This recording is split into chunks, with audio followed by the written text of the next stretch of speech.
Running a day late, an upgraded orbital ATK Antares rocket climbed away from the coast of Virginia early Sunday, lifting a Cygnus cargo ship into orbit for a two-day trip to the International Space Station. Making only it its second flight, the Antares 231st stage, sporting Russian-built RD-181 engines, flashed to life at 71,951 am.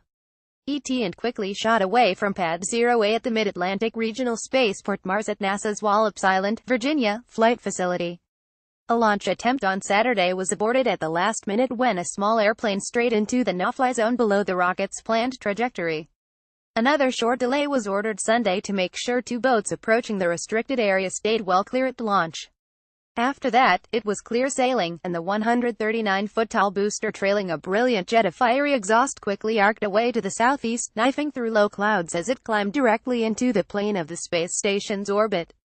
3.5 minutes after liftoff, at an altitude of nearly 62 miles, the first stage engines shut down and the stage fell away. About 40 seconds later, the rocket's solid-fuel second stage ignited for a 2-minute, 43-second burn to complete the climb to orbit. The Cygnus cargo ship was released to fly on its own about 2 minutes after that.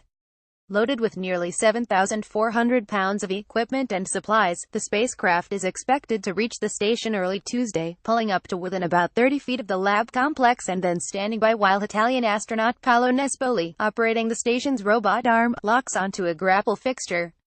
From there, flight controllers at the Johnson Space Center in Houston will take over arm operations, pulling the Cygnus in for berthing at the Earth-facing port of the station's Central Unity module. The astronauts will begin unloading the spacecraft the next day.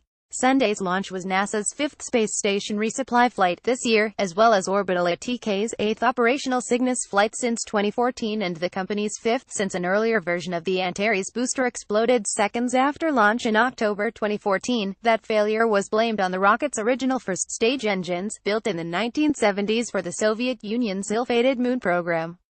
In the wake of the Antares failure, Orbital switched to state-of-the-art Russian-built RD-181 engines, buying 3 United Launch Alliance Atlas V rockets as a stopgap measure before successfully launching the first re-engined Antares 230 in October 2016. Orbital's initial $1.9 billion contract with NASA called for 8 Cygnus resupply flights.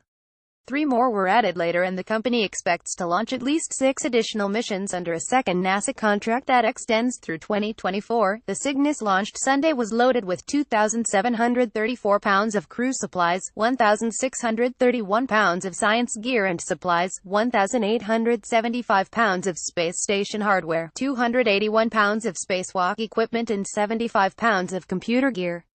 In addition, 2 small CubeSats will be moved into the station for launch later from the Japanese Kibo module along with 3 others already on board the lab. 14 other CubeSats are mounted in a dispenser attached to the cargo ship. They will be launched after departure from the station on December 4.